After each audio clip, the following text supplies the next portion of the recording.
Thank you, Arlene.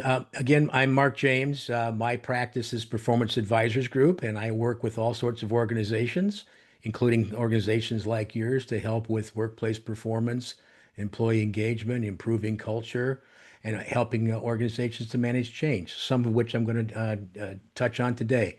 I've been doing this kind of work for the better part of 45 years. And as I say, I do it for a lot of different organizations. So looking forward to talking with all of you this morning or today. Let me start by asking a question, and this is a sort of a question. You feel free to put your responses into chat. If you could, would you travel into the future? How far would you go? What would you want to see? And would you be prepared for what you do see? Once upon a time, a very curious 16-year-old Albert Einstein imagined chasing a beam of light in his mind. It was a thought experiment. And he would go on to conduct many thought experiments that would lead to historic scientific discoveries. And one of Einstein's discoveries is that time is not absolute, it's relative. Time actually slows as you travel faster. In fact, a 1971 experiment proved it. An atomic clock was placed on Earth and another on a plane that circled the globe several times. And when compared, the time on the clock on the plane was slightly less than the clock on Earth. Time had indeed moved slower on the plane relative to Earth. Now, the difference was very tiny. However, imagine if we could travel into space near the speed of light. Then the passage of time relative to those on Earth would slow dramatically. And when we return, time on Earth would have moved much farther in the future compared to the time we experienced traveling near the speed of light. Centuries or even millennia could pass on Earth while we experienced a fraction of that time. This is how Einstein described that time travel is possible. Now, we currently don't have a way to travel near the speed of light. However, there are physicists that are working on it, believe it or not. But when it comes to your life and business in general, I contend you don't need to travel into the future to prepare for it. And that's what I'm here to talk about today. I'm going to show you how to leverage Einstein's genius to be prepared for what the future does hold for yourself and what you do professionally. And I promise you, it's not rocket science. Here's a quote from John Wheeler in Newsweek from 1979. There are three additional rules of Einstein's work that stand out for use in our science, our problems, and our times. First, out of clutter find simplicity. Second, from discord make harmony. And third, in the middle of difficulty lies opportunity. Now, Einstein's genius about physics is well known, but lesser known are these three rules about his work. And these are actually rules that he didn't pen himself. These are rules that John Wheeler applied to how Einstein did his thinking in his work. And when I read these a few years ago, I realized that we can use these three rules in our lives and our work to visualize and fix barriers that inevitably get in the way. You know, it's natural to concentrate on keeping things in life and business running day to day. But over time, complexity and discord can get in the way, and opportunities can and will go missing. So now is a perfect time to apply Einstein's rules to fix barriers that are getting in the way, both personally and professionally, to clean up clutter, separate what's working from what's not, and expose hidden opportunities. Let's look at some very common barriers I think you might recognize, and I'm not saying these apply to your current employer, but you might recognize these from the standpoint of your career. Then I'll discuss how any business can and should use these rules to eliminate them. You have to clearly visualize what's in the way before you can fix it. And if you've seen or experienced any of these, you're not alone. Every organization, even the best in the world, struggle to solve performance barriers like these all the time. And I'd like to comment about some of these before getting into some solutions. Poor communication is a very common and destructive barrier. If we recall from the laws of physics, nature doesn't like a vacuum. And I would argue that organizations are the same. Because absent clear communication, things can tend to become cluttered and inaccurate. For example, research by the Conference Board found a number of years ago that for a typical organization, nearly two-thirds of the employees are only one-third as productive as they could be because they don't understand what they're being asked to do. Likewise, research by the Human Capital League found, again for a typical organization, that only 42% of employees know their own organization's mission, vision, and values. What do I mean by perfection obsession? Well, perfection is a noble outcome, but being obsessed with achieving perfection can actually get in the way of getting the job done. Technomania is believing that technology can solve anything. I contend it cannot. And the best example I can cite is that I have yet personally to encounter any technology that can overcome an employee who does not make a customer or a patient feel welcome or appreciated. Ineffective marketing wastes time and money, and then things like poor processes, politics, sacred cows, and silos complicate things and kill harmony wherever they exist. They can cause as much as 50 to 75% of the activities that people perform on the job in a typical business to add zero value to final outcomes. Einstein also said at one point, not everything that counts can be counted, and not everything that can be counted counts. It's one of my favorite quotes from him. Now, Einstein's way of thinking was about making the complex simple. He was a master at it. His theory of relativity predicted some true phenomenon, like dilation, which I just talked about, and the fact that solid objects actually change their speed, their shapes at high speed. But if you read Einstein's original paper on relativity, it's pretty straightforward. His text is plain and clear, and his equations are mostly algebra that you can find in a high school textbook. You see, fancy math was not the point for Einstein. He liked to think visually, thinking up experiments in his mind's eye and then working them around in his head until he could see the ideas and the physical principles with crystal clarity. I contend that we too can work and visualize things in our head and around in our heads or on paper to avoid overcomplicating things.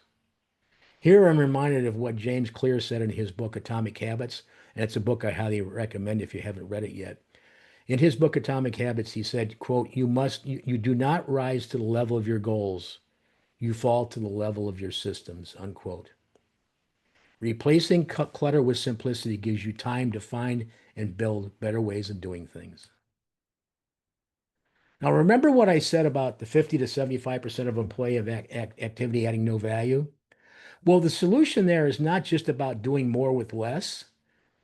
When you eliminate clutter that's soaking up people's time and energy, it allows you to do more with what you already have. And here are some specific ways to clean up clutter. And think about how these can simplify what you do from a personal standpoint and then professionally in what you do. Examine how work gets done. Confirm what's necessary for the job and what's not. And here's my quick 20-second training on business process improvement. And it's remarkably simple. For each step in a process or something you're examining, ask yourself two questions. Number one, what is being done here? By who, for who, and why? And then secondly, does this step or process get us closer to our goals? You then use the answers to those questions to get rid of what's not necessary. For instance, things like sacred cows, which are things everybody believes or is pretending to be necessary when in reality they're really not. Another point, does the technology you use to support the business and what you do and the customer experience? Remember what I said about technomania. You have to resist the temptation to over-rely on technology. Trying to perfect or digitize everything with technology does not in itself guarantee success. Don't jeopardize the deep roots and relationships you have with the communities you serve. Carefully evaluate how technology can enhance the customer or patient experience without losing the human touch. Core values, mission, and vision are the whys of your business. They tell everyone what's important and where to focus time and energy, but not everyone may know them. And it's impossible to deliver on these whys if we don't know or understand them. So now is a very good time for yourself as well as the people around in your teams to reintroduce core values, mission, and vision to everyone and to yourself. Understand what they are. And don't let messages about them get lost competing for attention with everything else.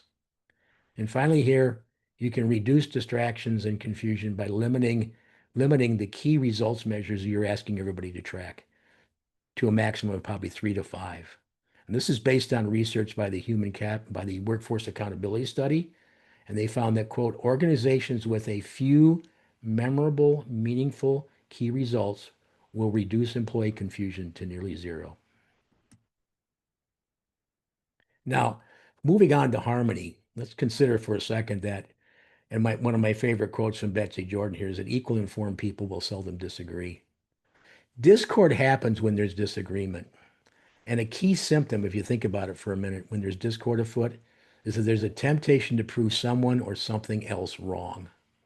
The opposite occurs with harmony. Harmony is a place where people will help each other to make a difference together. Let me repeat that. Harmony is a place where people will help each other to make a difference together. Harmony reduces that temptation to prove someone or something else wrong. And where equally informed people seldom disagree, it's much easier to do work and help each other. Here's some tips to put into action to find harmony. Encourage yourself and others to be problem solvers. Problem solving breaks big problems down into small, manageable chunks. It reduces the sense of overwhelm when you bring it to smaller pieces, as opposed to saying, oh my gosh, how are we going to attack this big thing? It energizes accountability and it makes it easier to act. There's a tendency in a lot of organizations I've observed is to believe that everybody has a certain job to do and we focus on making sure they complete their tasks. People are more effective and will be more engaged and have a greater sense of accountability when you put them into a role and encourage them to be problem solvers. And start by doing that with yourself. If you're not a problem solver now, think about how you can be a problem solver. And for yourself and your team and the people around you, focus on coaching with people more and managing less. As I said, a lot of organizations, people who manage others, they tend to think of themselves as a traffic cop where they're ensuring that people check the box and do certain things. The best leaders in the world are people who are good at coaching. Good leaders coach because they recognize their primary responsibility is to help people to be their best. They make sure that expectations are clear to everyone and they're always visible and available to their team like never before. They eliminate distractions that are keeping themselves from their people and their teams, and they give frequent and in-the-moment feedback wherever and whenever possible. They also emphasize positives over punishment. My favorite term here is think honey rather than vinegar. We get farther in life with honey than dispensing vinegar. And ask questions and listen. And in particular tip I offer here as part of coaching and working with the people around you is to dedicate yourself when you're in a conversation, a dialogue, to listen 1 minute longer. Not talk 1 minute longer, but listen 1 minute longer to someone you're talking to or to a team. That does a couple of things. Number one, in that extra minute, you may learn something that you didn't know before that would be helpful. And then secondly, that extra minute spent is telling the person that you're talking to that you value what they have to say because you're willing to commit that extra time. Now, culture is another factor that impacts any organization. And every organization, including yours, every business has a culture. But here's the key question. Is that culture by choice? Is it based on good choices?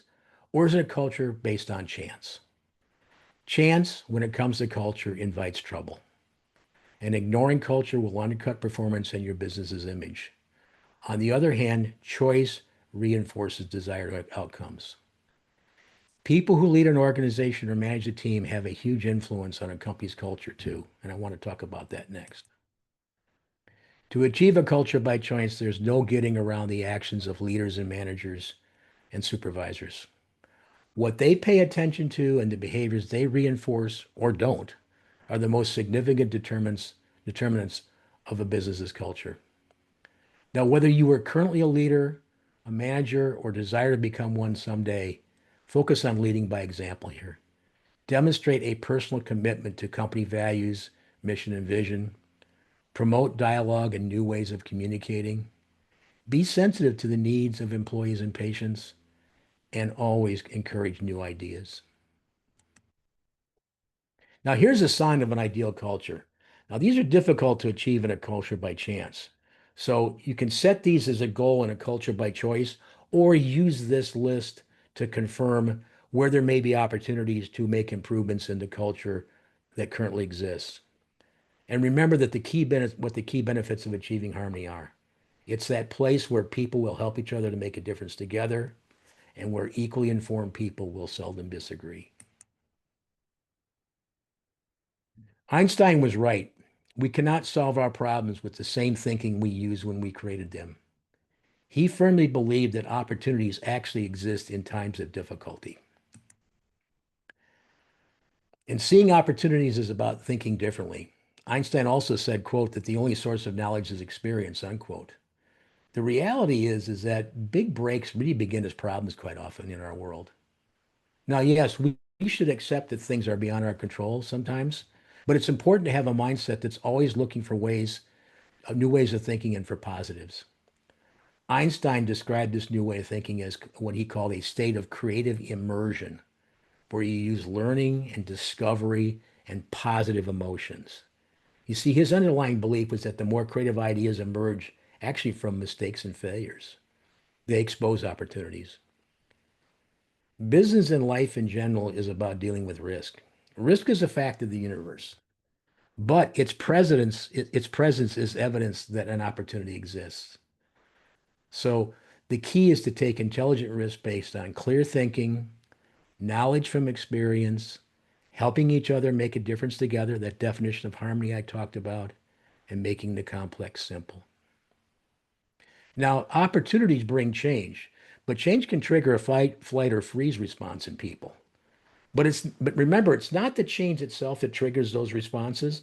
It's a loss or the potential of a loss that people associate with the change that does. On the other hand, remember that for the most part, people love change when it comes with a gain.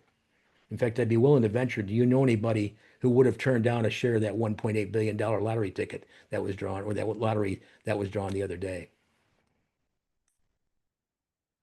Because change can be unsettling to people, it's important to overcome the resistance for it to be successful.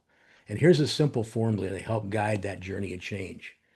In order to overcome that flight, freeze, or flee response and resistance to change, three things have to be in place. First of all, everybody must recognize that there's this dissatisfaction with the current state. When you recognize we got to do something tomorrow differently than we're doing today. We have to have a clear vision of what we need to be tomorrow versus today. And lastly, there has to be a concrete plan to get there. If you have dissatisfaction that everybody can agree on, and we've got a clear vision of the future, and we've got a concrete plan to get there, you will overcome resistance to change. Here's another way to think about managing change. In between the current state and the desired state lies what I call the swamp of change. It's where you and everyone else might get a little wet and dirty, figuratively speaking. Does anyone recall the legendary Ohio State football coach Woody Hayes? And remember what he said about passing the football. He wasn't a big fan of it. He said, when you pass the football, three things can happen, and two of them are bad. One outcome is an incomplete pass. It's the equivalent of an incomplete pass. You and your people get out into that swamp of change and the effort to change. Everybody looks around and says, this is wet and ugly and dirty. I don't like this. And everybody snaps back to the old way of doing things. It's the equivalent of an incomplete pass. The worst outcome of the two is the interception. Again, everybody gets out and the organization gets into that swamp of change and gets stuck there, neither going forward nor backwards. Chews up some enormous amounts of resources and goodwill. The right outcome is the completed pass. That's getting to that new vision state and staying there with the minimum amount of time in that swamp of change. And you achieve that completed pass in change management with strong communication, transparency, and an actively managed plan because the right change will not happen by itself. And managing the journey of change is another opportunity to lead by example. So I highly encourage you to always embrace change because change opens new doors and ways to gain. I have one last tip here. It's become more challenging than ever to stay focused on what's important in this world from both a personal standpoint and a professional standpoint. For instance, things like, remote work and hybrid work situations are adding unique distractions. Now, in my 40 plus years helping businesses with workplace performance, I've observed two truths about human behavior. And these have been reinforced. I forgot to mention up front that I actually am on the board of a behavioral health agency here in Northern Illinois. So I understand a little bit about human behavioral science. But here are two truths about human behavior. Number one, what gets talked about in this world is what gets done. And number two, what gets measured in this world is what gets done. Turn these two truths into your ally. Talk about and measure with you and with your team things that are important. For example, just think for a minute how more dialogue and focus on financial literacy just in our society would result in everyone better understanding risk, the time value of money, and financial responsibility. A final thought from Einstein. Everything in your life does so because of two things, something you did do or something you didn't do. The journey forward for you and what you do will be determined by what you did or didn't do. The school gym in my hometown in Northern Illinois, where I grew up, had a quote from Grantland Rice, who was a well-known sports writer in the 20th century. And he said, in this quote said, quote, when the one grade scorer comes to write next to your name, he marks not that you won or lost, but how you played the game, unquote. The how is about what we do. Everything I talked about today are things you can do for yourself and your organization. And I'd like to end with a quick thought experiment. If you could please indulge me, just close your eyes for a moment. Close your eyes and imagine, like Einstein did when he was 16 years old, you're chasing a beam of light. Can you see it? Now follow that beam of light as it leads you to think about things differently, to use learning and discovery and positive emotions to get rid of clutter, displace harmony or displace discord with harmony, embrace change, and reveal those opportunities that do exist in your universe. I wish you all the best for your future. So with that, that's my quick talk. I appreciate your time. I'm happy to field questions, but as I do, I would invite your feedback. I would love to understand what you think of my talk today, good, bad, or indifferent. So please scan this QR code, and it'll take you less than 5 minutes to complete a real quick survey about what I just talked about in my presentation, or you can go to that link that's there. And so with that, Arlene, I will invite questions. Thank you so much, Mark, for this very highly informative presentation. We learned a lot. First question, can you elaborate on what you mean by sacred cows doesn't matter?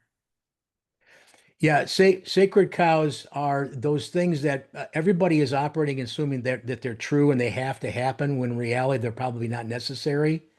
A good example would be a good example. You have the sacred cow in place is that people, when you ask people why are we doing this, and the answer is, well, we've always done it this way, or there's some importance we've attached to it without any real rationale for why it's important, and quite often it's just based on habit. So sacred cows are those things that they really don't add value, but they cause people to be distracted and chew up energy. Thank you. The next question is, how do we overcome poor communication from supervisors? Good question. How do we know if we don't know? That's a good way of stating it. Another way of stating it. The best way to confirm if you suspect that you're not getting all the information is to ask questions. And maybe the simplest question is there anything else I need to know so I can be more effective at what I need to be doing here? And ask what their expectations are.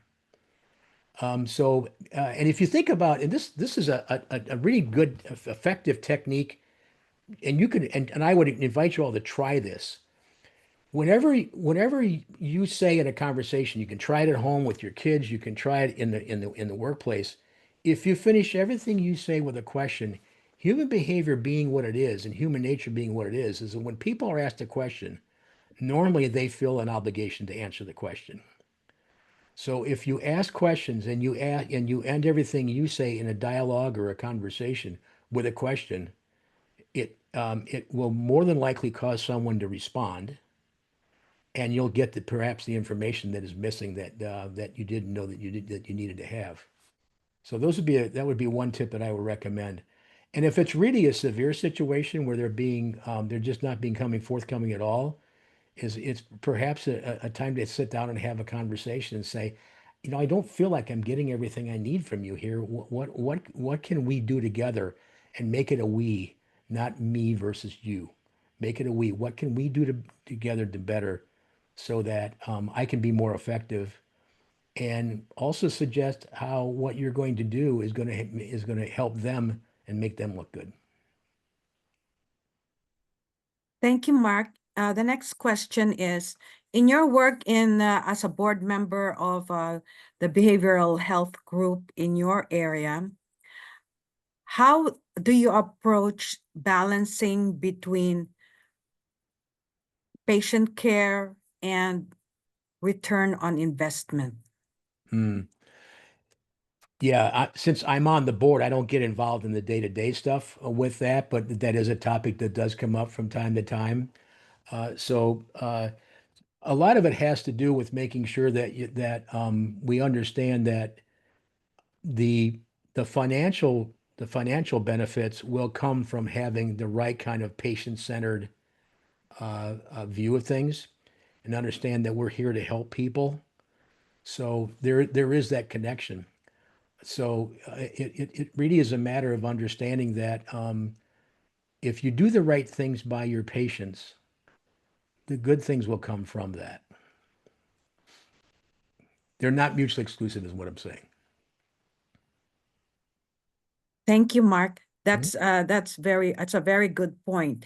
And follow up to that is, how can we open our minds and hearts to that practice of being able to balance both demands? Yeah. Well, first of all, is understanding that there is the connection and view the financial results as the dependent variable, and it depends upon what we're doing in terms of serving our patients or our client base. So that would be sort of the mindset to go into it.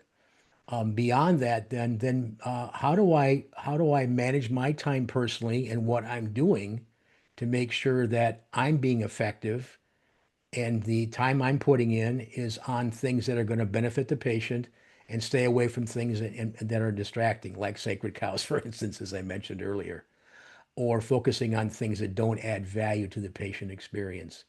Now, sometimes there may be some requirements in terms of reporting or paperwork that are necessary. So it's a matter of figuring out how you manage your time. So a lot of it comes back to time management and how you can effectively contribute so that we're keeping the cost to benefit ratio good in terms of what the organization is making, and we're not spending it on things that are not adding value to the final outcome, either for myself, the organization, or for the patient. We have one more question. Mhm. Can you give a suggestion on how to deal with a loved one who got laid off, spends time ruminating, and tends to dwell on issues instead of the solutions? Yeah, I think everybody can relate to this. We all know people, or we've experienced it ourselves. The first advice I would offer is to understand uh, where they're coming from, to show empathy, and to demonstrate and acknowledge that it's a tough situation. But if you feel like, and from what you're describing the question to be, if they're stuck in a place where they're not able to move forward or think how to solve the situation, think about ways to help them get out of that mental rut that they're in. And I would go back to Einstein's creative immersion thing. Go through a process of discovery and positive emotions. Focus on positive emotions and reinforce that this is not the end of the world. And they're not the only person that's ever lost a job. And especially if you can cite examples of people that they know who've been in a situation that such as they're in and how they got out of it, and suggest ways in which they can do that, that can be very powerful. So show empathy, but also don't let them languish. And the way in which you don't let them languish is to make it a we, not me helping you. It's a we. What can we do together? How can I help you? And encourage, as they say, as best as possible,